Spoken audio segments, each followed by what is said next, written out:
Been warm adventures for years. You think I'm here to We're live. I'm out here doing what I gotta do, enjoying on it. the tubes. I'm really hustling, grinding, and employing it. Your feathers rustling. Ain't my voice in all your Yeah, busy day. Just letting Evan's song play for a little bit while I settle in. I had to slide in here right on time. You know, we say 2 o'clock, so 2-ish, 2 p.m.-ish. That way you're That's in what we here. say. You know, we give you a couple of minutes to enter the premises, and then we'll all hang out together for a little bit. The Dream Show live from the Parkway Automotive Studios Wednesday. Was this September 1st? It is September. Today's wow. 1st of September. August flew by. It's the first of the month. We're on Brandon's channel for the first time today. We're simulcasting. Oh, I forgot about that. Yeah, sorry. Yeah. Simulcasting live on it's BJJ 365, I think is what we're going to become a part of. Okay, BJJ 365. We're one of the initial shows on this network idea, like an ESPN, hopefully, type play towards the jiu-jitsu scene to where it's, on YouTube and it's free like television, more so than everything behind like a $149 a year paywall that you must break through in order to see any content, even interviews or anything. It's interesting. I mean, even ESPN's going behind somewhat of a paywall these days with ESPN Plus. I mean, are you still watching as much sports as you ever did, or were you ever much of a sports guy? Before I started training and stuff, I was a huge football guy. Right. So were you like a Sports Center guy? Yeah, I mean, that's what I would leave on the TV, I guess, playing a lot of times, and I would watch it to be up to date. Yeah, I guess so. Like everybody else, to the most part, you got to kind of pick your tribe or whatever and go along with whatever it is, But it was, football mostly, and then a lot of baseball as a kid. I never really got that much into basketball. I always thought it was cool, but I never had any pavement or concrete or whatever to play on. So I never got very good at basketball. So I didn't really get into it that much. I was 2 years running most improved basketball player on my high school basketball team. Hardest working guy. Stat kept showing up. He's just improving, man. Still 32 years in a row, most improved. 31, sir. Oh, well, we're giving him credit for next year. I just got a feeling. Just got to improve one more year. That's all you got to do, man. That's all you got to do. So I guess there's that. We're trying to do this thing and make it something cool. Well, it's already something cool. We're trying to make it something cooler, and spread it out, kind of like we did with the Mid-South, simulcasting on there. Just broaden everyone's kind of content horizons and just seeing what's going to happen, what can it hurt at the very least, we're doubling people's eyes and the ability to be out there and doing this thing. So upcoming news for me, I'll be in San Diego this weekend. Like Friday night, I'll be there for team training. And then Saturday, I'm teaching a donation-based seminar, 11 to 1. So whatever you can donate, if you want to donate or whatever, just come train. It'd be cool to come and train, see the people that I haven't seen in a while, and hopefully meet some new faces and stuff like that. It'll be cool to be back. It's been it's close to 2 years, a year and a half, I guess, at least, since I've been there, pre-pandemic, That was the last time I was out there. So it's going to be fun. Was that the time I think that was the time I was out there when Worlds 2018, or did you go another time between? Yeah. That must have been it. Wow. That must have been it. It's been a minute. Yeah. So, I mean, I'm just excited to go back and be back out there and be back in the room and feel the energy. And it's really cool. And then the week after that in Wetumpka at Max, Cormac's Academy of Combat Sports. Sounds right. Got it. I think we're also doing that one 11 to 1 or 1 to 2. Yeah, I think it's 11. I don't know. I'll look it up. Y'all look it up. Hit me up, hit them up. But I'll on Instagram. I believe it's on your Instagram. Yeah, we'll be posting more about that for sure when I get on there. But that same weekend, there's the PGF qualifiers in Jacksonville, September the 11th, correct? So yes, hoping for a big turnout right there. Jacksonville. I know I'm doing it. We got a couple guys doing it on our team. Yeah, that's gonna be interesting to see how it goes. Got one of our guys that's gonna really be making a stab at making that weight for the first time in maybe his life. So yeah, just gonna let him go out there and experience life the way he wants to, you know, win or lose. I mean, basically the same thing with you, win or lose or whatever. I mean, you know what you're kind of getting into. He's learning what he's getting into. I say he's training hard. He's getting ready. Go out here and surprise some people. I mean, there's been other white belts that went in and done well. Seth said he hasn't been that big since the 6th grade. Yeah, I mean, like he hasn't been 170 since he was 170. Talk about jiu-jitsu saved my life guy. Yeah, man, big. He was a big guy. Turner. Yeah, I mean, I don't know much about him, honestly, too much from before. We've been there for right at a year now, I guess, total. I think he's in the day one-ish group. Somewhere in there. He not right away. He came a couple months after, I think. Yeah, if I'm not mistaken. But either way, as dedicated as anyone else is and works really hard. So I'm excited to see what happens. Like I'm excited to see where a lot of you guys are going to start going soon with the progress that I see, and if we keep tracking the progress the same way. The room has jumped significantly recently. I mean, yeah, I guess we kind of hit that like the stride a little bit more too. You know, we're kind of getting more experience. You know, the majority of the people now have a good solid year of stuff going on. I've tried to really like help direct it to where the motivation would stay high, which I think helps, is keeping motivation high for everybody. Because the grind will wear you out, right? That's like, oh, grinding. And that's okay, right? When you have something specific that you're like trying to get to, but that can't be the like operating like everyday kind of stuff. I think that doesn't leave you much room for improvement. You burn out eventually. Yeah, and you stop improvement at a certain point if all you're doing is grinding. It's kind of, I'm not sure where I heard this from. I honestly at the point, but just the phrase about just grinding. But you know, like if all you're doing is ever just like grinding on your blade, eventually you're just gonna wear it out. You know.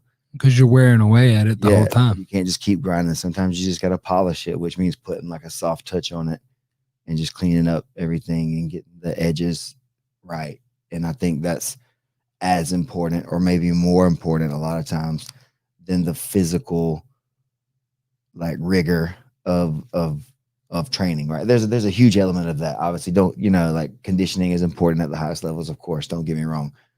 But that's what I like. I think peaking and like whatever that is, like pyramiding is what people would call it, maybe building up towards an event and then maybe tapering, I guess is a good way to say it too. I've heard peaking, like that's the way that I look there's at it. There's a bunch of ways. I feel like I'm at my peak. Because you don't want to give your best day to training. Like you don't want to hit it.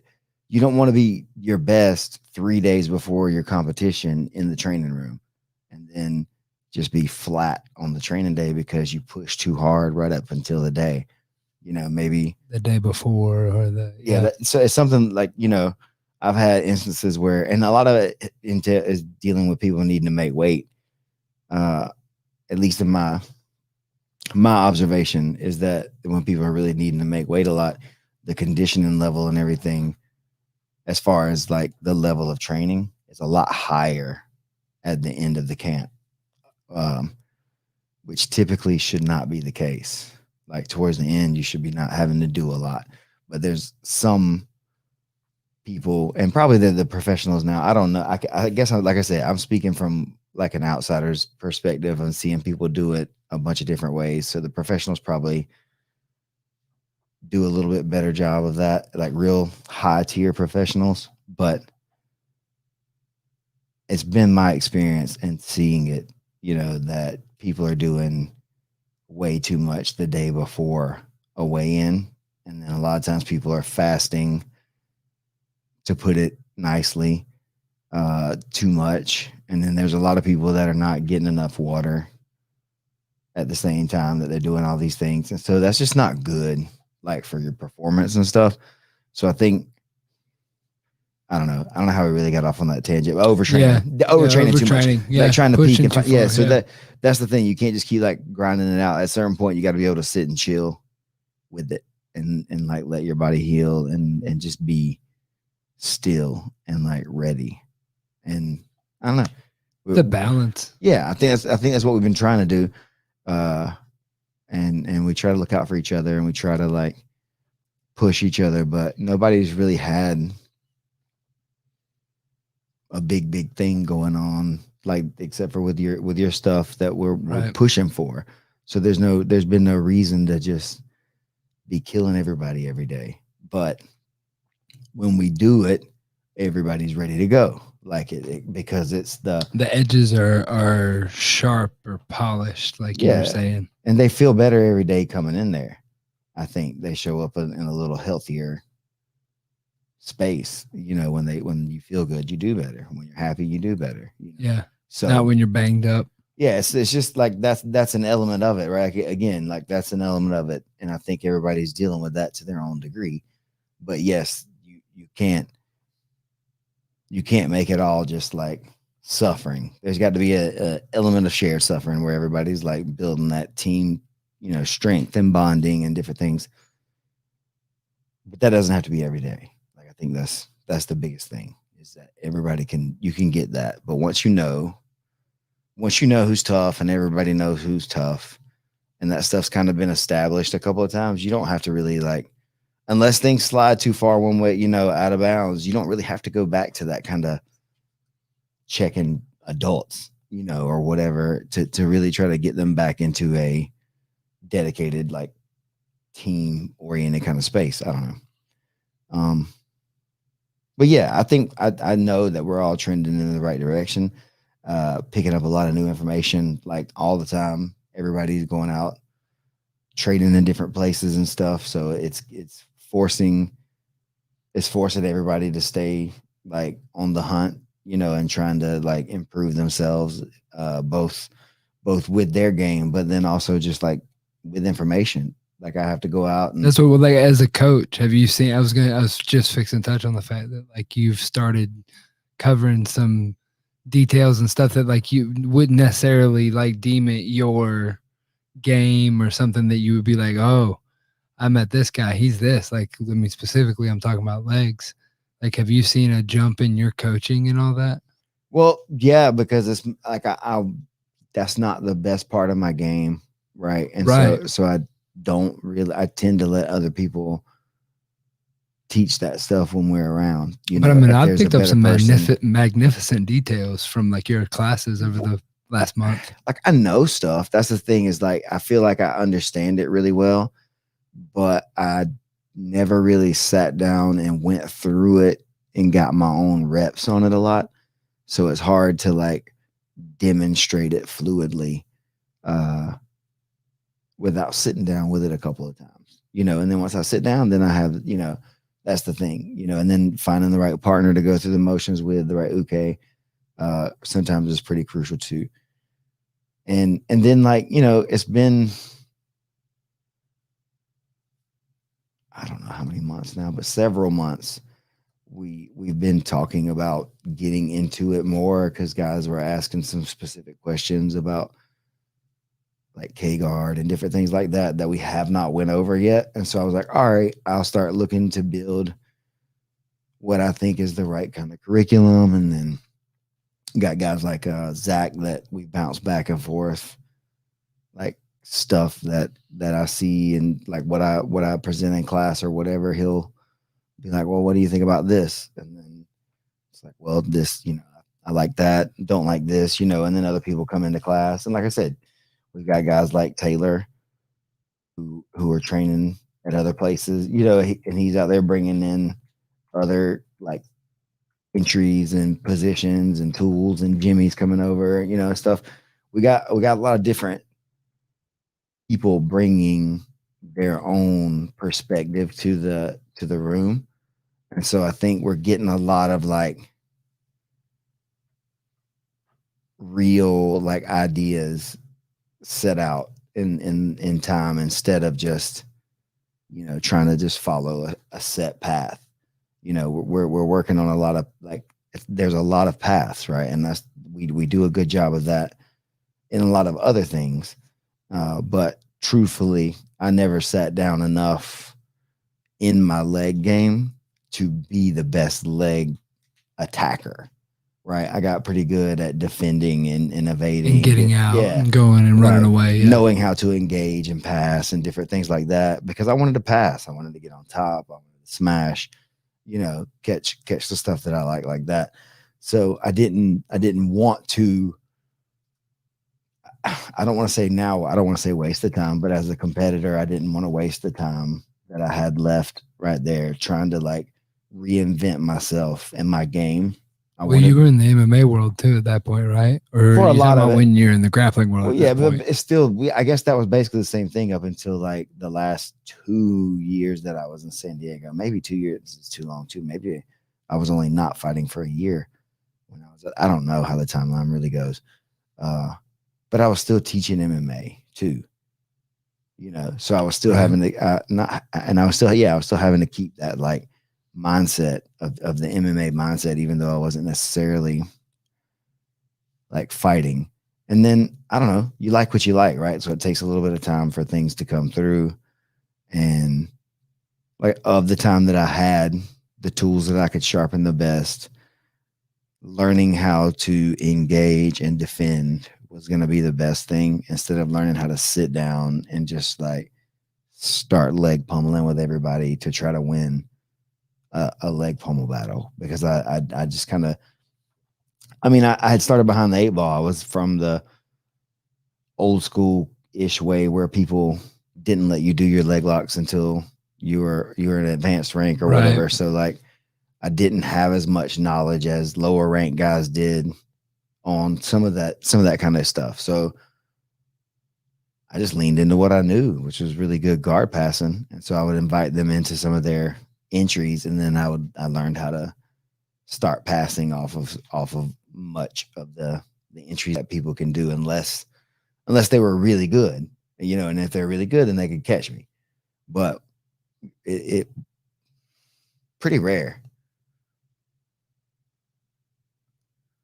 Twice in competition that I could think of, once I really like got up to a higher level, I got heel hooked. Like I got submitted a couple of other ways, but I don't think I was ever really heel hooked twice. I guess leg locked is what I would say. Yeah, I think so. I don't know. If somebody else did besides Jessere Childra or Elijah, let me know. I'm pretty sure that's a list, because there are 2 you're better. Yeah. That's what I'm saying. If you're gonna get hooked, that's somebody who's gonna rip it off. Yeah. So that's what I'm saying. So there's guys in the room, like training partners, that could catch me and things like that. But in competition, I don't think anybody else did. That's interesting. Yeah, no, I don't think so. What's your take on them now? Like, is it one of those? I like it. I thought it was useful and like good practice for other people. And it would have been good practice for me. Like I said, had I had the base for it. And I think, honestly, I was on a grappling discourse with Scaff yesterday. I think it came out today. And we were talking about some stuff. And like, honestly, a lot of it too was like, I was trying to learn rubber guard a lot of that time. And so I wasn't really spending the time in the leg locks because I wanted to develop a really serviceable rubber guard, right? And so I spent a lot of time in my free time, like working on trying to figure that out too. So there was just like so many things that I thought I could get better at that would be better for me personally than it was to get heavy into the legs. And so now with all of our students, and we see the way that the competition field goes. With it being so allowed at lower levels, everybody's got to know it now. You've got to know how to play that interplay, or you're just not going to make it to the highest levels. I saw took a guy to a new breed 3 weeks ago or something like that he tore through everybody with a straight ankle, and people were surprised that he knew the straight ankle, and I was like, really? I think there's still a lot of people that are kind of doing the fundamentals the way that they kind of always have done the fundamentals, and still like presenting most people with the same beginner principles and everything, which is what it is. You know, it's not saying it's right or wrong, but then you run into someone like Todd who has that one leg entanglement, and they're just going to clip those guys that don't know. And so that's the thing now. Kind of like the blue belt 155ers that we had. Now those guys are really good and have since gotten their purple belts. But the finalists basically just like heel hook their way against each other at blue belt all the way through, and then Chase even just boom, boom, boom. Yeah, you know, what was that? 45 seconds? A combined collective, minute, even with high fives and fist bumps included. and you know, so it's like, well, we talk about efficiency in action, right? And we want to, if we're going to compete, then we want to win. And so then what is going to be the best way to win? Maybe right now, it's seeming like still like in this area, leg locks are still not as widespread as everywhere else, or at maybe the bigger metropolitan areas, I would guess to say. Even then, I mean, you go to Atlanta, you go to any of the tournaments, Atlanta, the guys you just named off are wrecking those tournaments. I guess if it's like allowed, they're right? The That's same the guys. thing. If it's well, legal, allowed, if it's legal, then that's where it's going to be the best. And what's your take on it being illegal? It just depends on where you're at. I mean, what's your personal take? I guess I'm okay with it being legal. Yeah, pretty much. And anything and everything. Yeah, I mean, mostly even for white belts. Honestly, I don't think other than like the really like brutal fouls, like the orifice attacks, stuff like stuff like that. Yeah. Vicious. Yeah, I think any joint attack is legitimate that you can do, so it should be legal. You know, if they're going to compete, you know, but then I guess at the same time, then you eliminate like a portion of the people who would show up to tournaments. And so then the people who need to make money off of tournaments won't have them, because then they won't be able to make money to like put on the tournaments. There's like bumper rails for jiu-jitsu. Yeah. You know, I guess that's a good way to put it. And so it's not wrong. That's what I'm saying. It's not wrong to give people access to the sport and the chance to compete. And rule set determines the fight, and they grow into it maybe to where they learn more stuff and they can defend that, you know, because then you run into the guy that knows what he's doing, and this guy just spins out and obliterates his own leg because he doesn't know what he's doing. I think that's the main reason I would be okay with it being like a foul, or not a foul, but illegal in white belt competitions, or just they don't understand very basic 0 to 6 months or something like that at least. Well, yeah, because they just may. Like, you can really ruin yourself. Maybe that guy shouldn't be competing though. But I agree. And so that's what I say. But then that's a 0 to 6 month kind of bracket. Okay. And so then as a tournament, do you need those? I mean, personally, I'm telling the guy that's like, you know, 4 months in, hey man, hold off till you got a few more handling the basics. But then again, who am I to get in the way of a bad idea? Right. And I mean, at that point, if he's that good, then I'm saying if whoever's good enough, whatever your preferred pronoun. I'm not here to judge that today. Yeah, you could choose to compete or not. I competed like 3 weeks in and lost 0 to 2 on points. Or whatever. I mean, so my little sister Becca competed in like 21 days in. That's 3 weeks. Yeah, math. It's a science. Time's relative. So like I got no problems with it, but I think it's useful, and I want our guys seem to be, and guys meaning all peoples, seem to be interested in it, and I don't know, it's giving me something to study and like break apart again in a new way. So it's fun to go through it and add it to our game, because I want you guys to go out there and compete and be. So you're learning as a coach. Like these guys learn right alongside you. Usually. Yeah. Yeah, usually, because I know, like, I know what I like to do. Right. I know what I like a lot. And then sometimes people just can't do it that way, or, you know, it's just the way that the body works, one body to the other body. It's like, man, this is strangely not connecting. You know, what can we do to make, you know, this stuff connect better? And so then maybe we change a little bit. How do you remove yourself as a coach from like being your body type? Like how you teach for, say, somebody who's a 30 your size?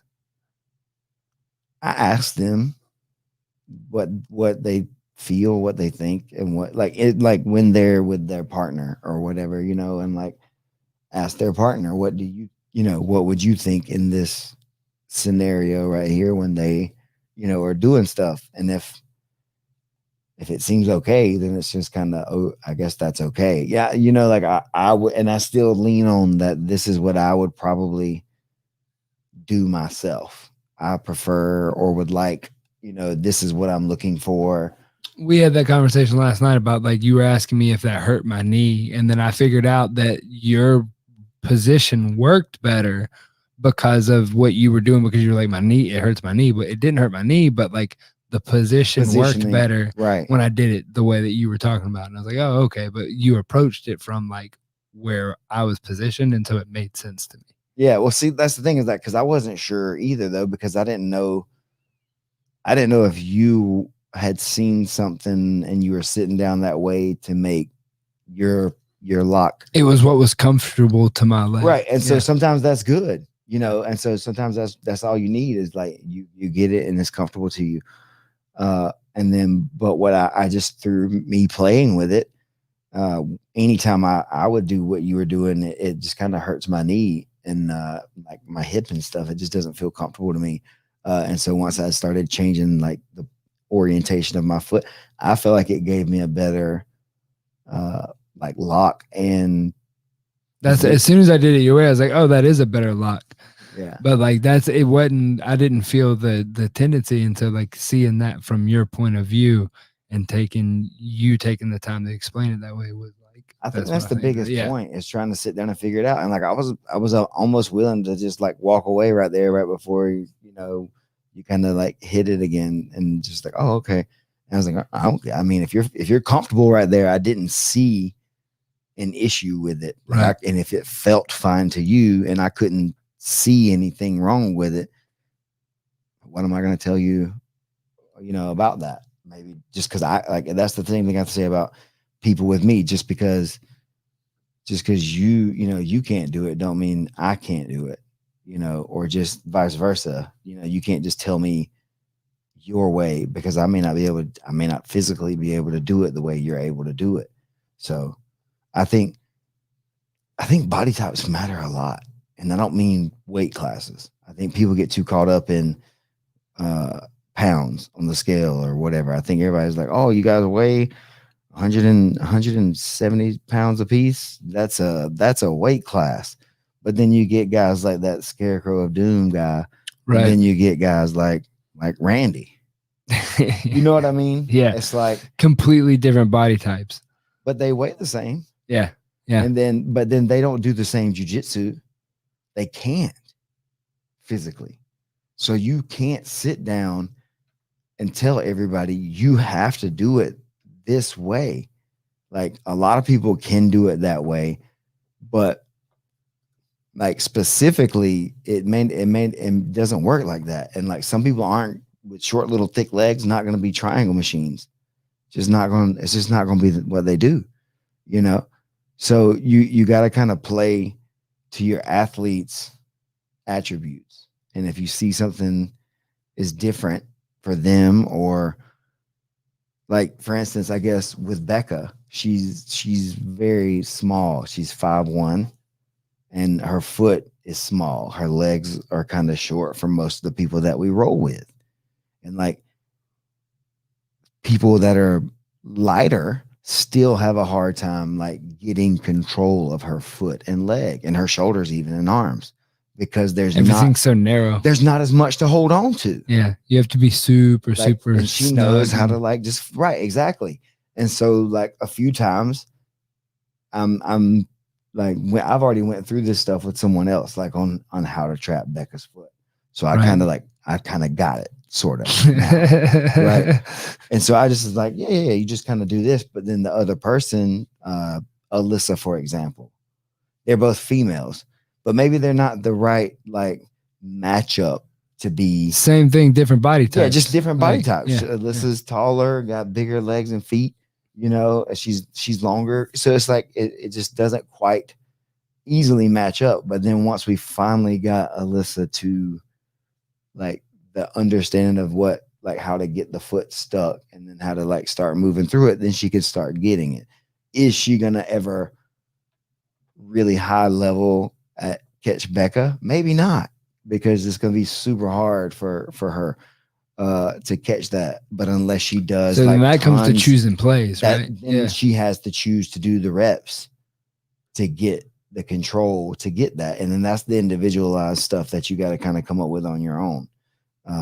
Good leg lock people, they're gonna catch Becca just like anyone else because they understand where to bite, control, do all the right kind of things like that. But if your leg is really big around, it doesn't fit like in the bends, right? Because there's not any space to do that anymore. And so you can't get everything. You can't have the knee line and a big ass like. What's your answer to doing like leg locks to just like a phenom, just like a mutant? I mean, you just got to have them pinned. I think it's the angles. Everybody's gonna break. Like if you have it mechanically like in the correct things, it should break. Like now, if they just have you just way outsized, maybe it doesn't. Like that's the thing. Maybe it doesn't work then. You know what I mean? I think the only thing that's foolproof is choking somebody out unconscious. Yeah, and then the only choke that I've seen, and it's not 100% right, I guess, but is like a rear naked of some sort. Is like where you can be behind them and you can wrap your arm all the way around their neck. Most people can fit around most people's necks to a degree, but then you get those Ninja Turtle dudes who you just there's no neck. So then what do? Like I've had to grapple those guys before, and I had to like calf crush a dude. My first ever like truck roll calf crush. Have you seen that no neck guy? That's like the internet guy with the like from his ears to his shoulders. Yeah. So like how do you choke that guy? I spent 3 minutes trying to get him tired so I could choke him. I got his back, and then I almost got tired trying to like get my arm around his neck. And I was just like, well, I guess this is the time to try some of that stupid leg stuff, and hit the truck roll from Turtle very poorly and finish the calf slice on the guy. I was like, oh. So there is a time and place for truck rolls from turtles. From everywhere. From everywhere. There's a time and place for everything, I guess is what I'm saying. Okay, yeah. You know, and so that's why you got to leave the possibilities open. Like there's always best practice, right? There's always like a simple answer to most problems. And so what I want everyone to do is I need you to be able to figure out how to like hit that Occam's razor to figure out what the simplest answer is for you in that moment. Because what I see as the simplest answer may not always be what you physically can do in that moment. So yeah, like Kirby said, like chess. It's weird. Yeah. I don't know. Sorry, everybody that plays chess. People say that a lot. Like I understand the strategy. Do you not play chess? No. Like Like really? Yeah. I would have pegged you for a chess guy. Honestly, like I would have thought you were a chess player. I haven't sat down. I probably could. Like I get strategy. That's what I'm saying. Is like I understand some of the strategy. It's plays, but I don't know how the pieces move enough to really like. I haven't sat down and like. I think your brain could do studied. Yeah. I mean, I would on one of these long trips. I'll sit down and play with you. Nah, I'm all right. I don't. You don't even want to try to play. I mean, I do it every day. Like people say, this is just chess, and it's like, all right, cool. All right, cool. I'm just doing chess in real life. I just do it. You know, I like checkers a lot. Oh, come on now. I do like checkers. Oh, come on now. It's simple. It's very simple. I mean, that's why it's chess, not checkers. Right. Okay.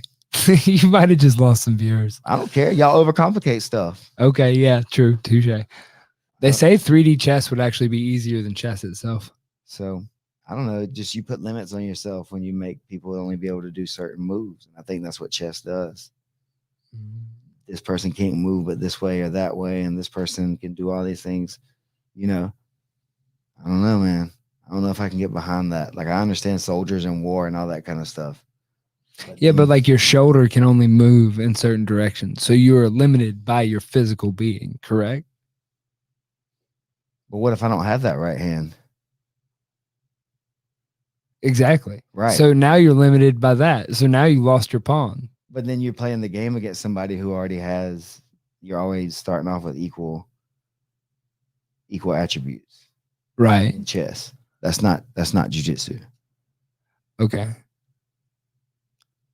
Like, yeah. I get strategic, I get the strategery side of it, but it's it changes dynamically, like opponent to opponent, in a way that it's not just moves that are different. Okay. You know what I mean? Like, it's the people are different too. The play, yeah, like the place, the setting, the rules. Yeah, everybody, they're making different plays, and you could have studied all the greats. Have you ever played Go? Opening place? I don't even know what that is. No. It's like fast chess. No, it's like a Chinese version of like a game where it's like got all the rocks, and it's like a big board that's in a design, and there's like divots, and you move your rocks around. Oh, like is that Chinese checkers? I don't know. I think that's entirely different. I think. Sounds like the same. But there's like a pattern on the board that I can't remember if it's like a square or whatever, and each, like, you have like black and white little rocks, and like they all spread out in a certain way, and there's like thousands of different options. That's probably more along the lines of what you're talking about, because there's like random, endless opportunities. Yeah, because it's random, and then it changes. Like, once you make a chess move, it's kind of set. You can't like retreat very easily, I guess. I don't know. Maybe you can, but it doesn't. I don't know. Is that true? I don't know. That's it. I don't know. No.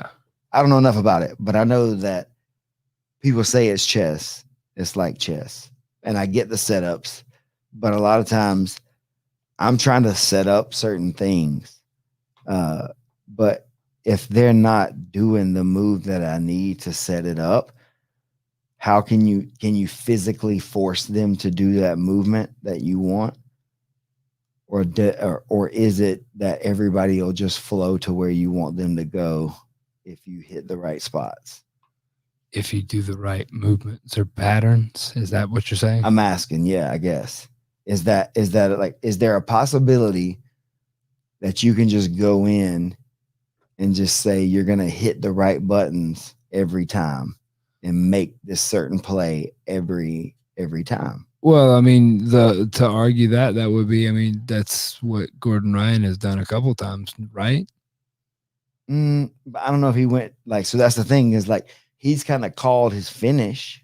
So that's the right number of okay, so you're saying, could he go in and say, I'm gonna enter this way, I'm gonna sweep him, I'm gonna go around his back, and then I'm gonna choke him?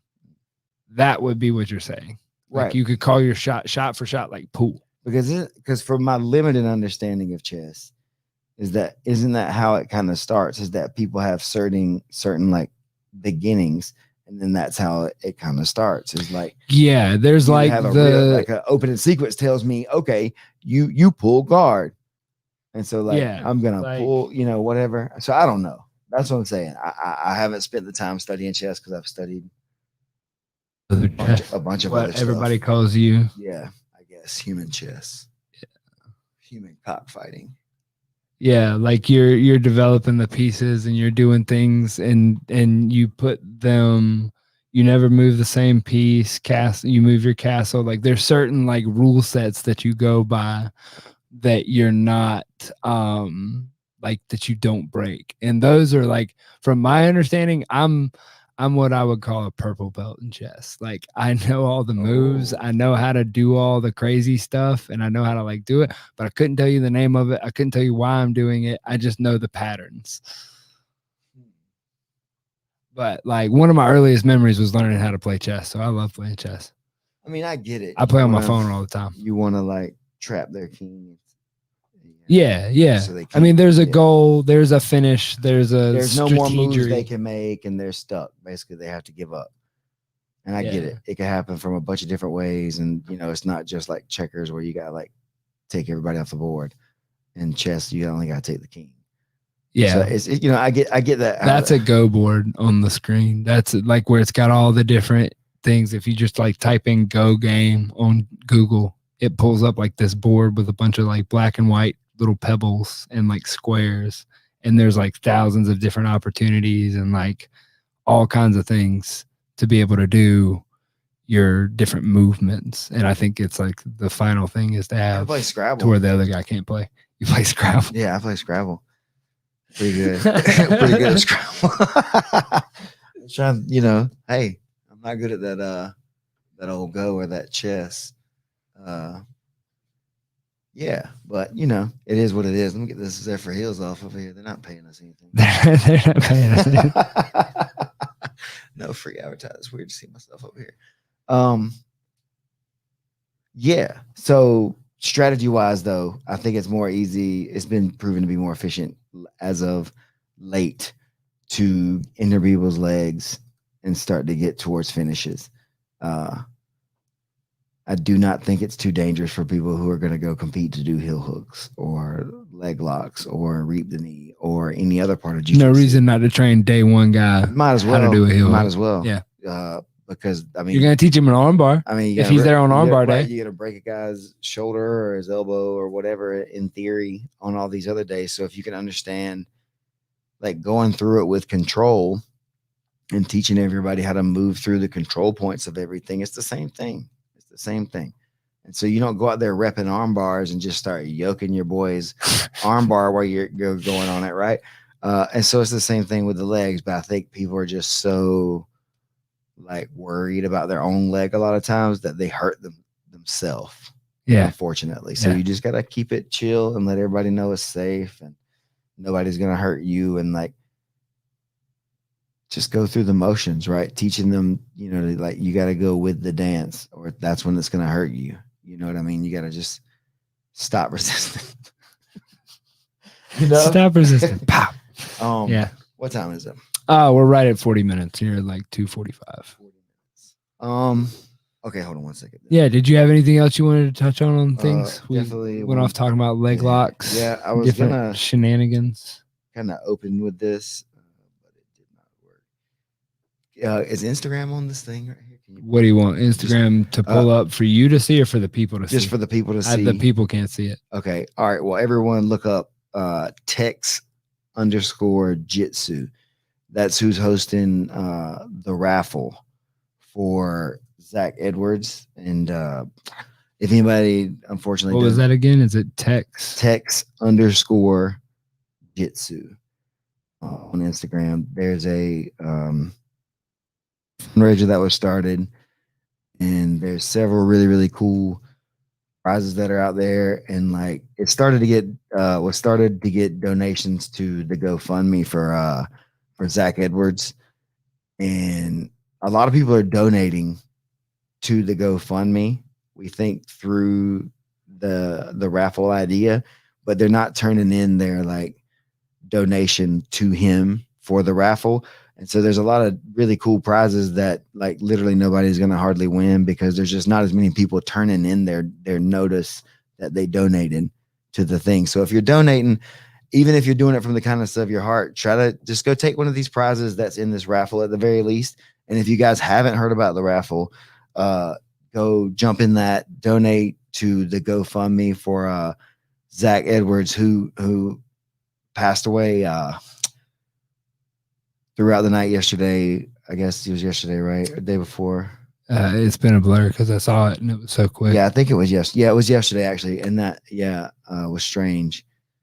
So it was really fast from February, man. Like we were just in the PGF and stuff we're like competing that. right just with him, throwing down, man. And like, I a lot of people have sent me like condolences and stuff, and I appreciate that. And like Zach was my buddy and my friend and stuff, but I don't want to act like we were like more friends than other people or anything like that. We're homies. And I definitely, feel, sad about the situation and stuff. So I don't know why I felt the need to say that, but like, just through the time that we got to know Zach through the Mid-South, he drove like 14 hours through the night to that one. Dude rolled out of his car and wrecked. Went to the bathroom, jumped in literally and got in. And I was just like, all right, man, this is kind of cool. Reckless to a degree, and I'm not sure what to think of it. But then he came in and like he threw down, and I was like, dang, this is really cool, really, really cool. And so we kind of struck up a relationship from there and like stayed in contact through each other. And then when he like showed up to the PGF for season 2, I was like, we talked about it before, but like he was one of the people that I was most afraid of going into the tournament because of his skill set with his leg entanglements and how dangerous he was, because we've seen him devastate several people, in his career. In that career, I mean, he found success quickly. Definitely, man. And like at a high level, too. And he beat lots of really good people. And so like, I don't know, man, it was cool to be able to be at the PGF with him and to get to know him on a more personal level, a little more close. I hate, maybe that he was already going through some things and no one knew. It's something that I've kind of went back to a couple of times. Maybe that could have been part of what was wrong with his back a little bit too. Some of what, I don't know, man, but it's a bummer. But I think, what I want to take from it the most is the same thing that I kind of try to take from many of these situations is to go ahead and like do the thing. Like, do what it is that you want to do. Like, there's no reason to like really wait. There's nobody better than you that can do what you want to do. The timing, there's no better timing, or because you don't know how fast things can happen, especially with like all the craziness in the world right now with COVID stuff, and then the violence everywhere, and stuff like that. Like you never know, man. And it's kind of weird getting older and seeing a lot of people start passing away that are pretty close to your age, and then everything, and seeing some people struggle with this stuff, probably maybe for one of the first times in their life, losing somebody really, really close to them that was really, really important to them. And it sucks, man. And it can make you kind of want to go to a dark place. A lot of times if you don't try to look for the better side of everything, like you literally got to look for like the better outcome on everything that's left, no matter what, and that's a big reason that I am the way I am, man. And I don't talk about it a ton, but my mom passed away right after my 3rd birthday and stuff like that. So like death and loss has kind of been like something that's been a part of my life, my whole life from my earliest memories. So I've always kind of appreciated stuff like that, like not things, but like people and like my family and my community and my tribe or whatever, and again, that's a big part of the reason why the gym is the way it is, super inclusive to where everybody can get their shot, because damn it, you don't know, man. Nobody knows. You can be super healthy, you can be kicking everybody's ass, climbing up towards the top of the top level, and then all of a sudden it could just be taken away from you, in various ways. And so we just got to focus on that kind of stuff, man. We got to really focus on trying to be better to each other, and I understand having to do what you got to do to bad people and getting bad people out of their positions. Right. And I think that's part of taking care of people and each other, is really looking out for each other and making sure that bad people aren't in charge and that they're not able to get by with ruining people's lives, and that's a whole different bunch of tangents that we could get down. That's not for this show. So I mostly wanted to say, if you can go to that text_jitsu on Instagram page, donate through to the GoFundMe for Zach and his family. I can't imagine how much money all this stuff probably had to cost over. Yeah, his the last death 6 is months, expensive. and Death like, is expensive. It just, and so just anything that could probably help out and cover that gap would be really cool. And then there's really good prizes from several rash guards, and then one of the tickets that someone had to drop out from the camp for. I don't get, they can have it. You know, if somebody puts in a ticket that they donate to the GoFundMe, one of the training spots for Costa Rica, we threw it in there. Just because I wasn't really trying to hustle it to sell it anyway. I was kind of just, I'm over that a little bit.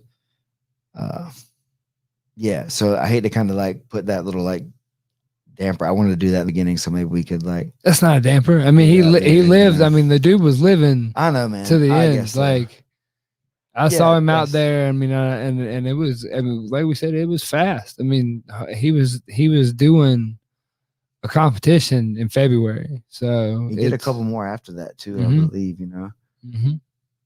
So dude was a warrior to the end. Yeah, and that's the kind of thing, you know, and seeing the outpouring of love that everybody had for Zach and the way they remember Zach it's inspiring, you know, and that's the kind of thing.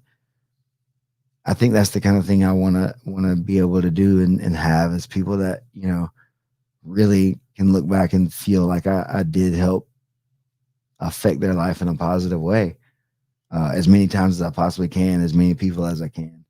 That's my hope, and I hope that more people start looking at the world that way instead of trying to just take things because they feel, you know, maybe they feel like life is short, so they just got to take everything from everybody else because it doesn't matter. But I think it's like always the inverse of everything could always be true, and so I think if there was there is a better way, but obviously with so many billion people trying to network together, it's just hard to get all that stuff going down. They're selling t-shirts too. Mandy said virtual hug, but they have they're selling hoodies and t-shirts too. Okay, yeah. So there's a Matt Viper hoodie, and then I think there's a new like memorial t-shirt. There's a t-shirt. There's a memorial t-shirt. There's this one in a different design, and then a memorial t-shirt. So there's a bunch of different ways that you can reach out and help him out. Yeah, and so like I say, unfortunately, we were trying to do all this stuff while he was still here, and I'm glad that he got to see this love because I think a lot of people don't get to see that while they're alive, you know, especially people who pass suddenly. So I hope that he really did get to feel the love from everybody and knew I think how he much he meant to everyone that he came across. So yeah, other than that, man, y'all love your people, man. Just love everybody. Everybody love everybody. All right. Everybody love everybody. Peace. Sign up for my Kajabi. Oh, yeah. If you want to give me money, you can, but I don't really care. Not today.